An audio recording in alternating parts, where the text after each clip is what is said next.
Mad Munchkin Snackage, Episode 9. Amon Saga. It's a real shame when you find a movie that looks as beautiful as this one, only to end up with the most cliche, boring and predictable piece of animated nonsense. Amon Saga is an anime OVA released in 1986. The character and conceptual art was contributed by Yoshitaka Amano. Well, that explains why this movie is so pretty anyway, but the story? What the hell happened? The world of Amon Saga is a medieval one filled with strange and bizarre creatures, and is populated with both human and humanoid creatures. The main character, Amon, is a mysterious young swordsman with amazing skills who infiltrates the kingdom of Valhis by becoming one of the Emperor's soldiers. This allows him to seek revenge for the death of his parents killed by the Emperor himself. Along the way, he accidentally meets Princess Licia, who the Emperor is keeping prisoner. Sounds familiar yet?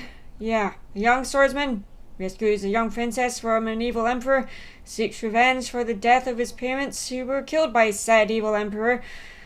Oh boy, yeah, total typical 80s fantasy flick, and a possible rip-off of Star Wars. Well, a fantasy version anyway, but yeah, there's countless versions of those. Also, it strangely feels more like a fantasy rip-off of Vampire Hunter D. Oh, look at that! Yoshitaka Amano provided the illustrations for that too!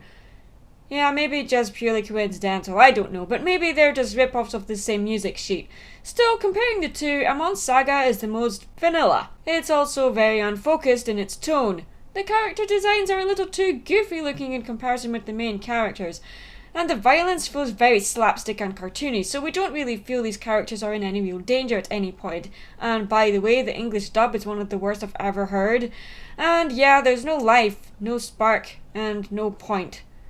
I'd honestly just give this one a miss, guys. I mean, it's harmless, don't get me wrong, but that's just the problem. It's so harmless, it's forgettable. And bloody boring. Yeah, not impressed with this one bit. But hey, at least it looks pretty. I'm Mad Munchkin. Stay creative.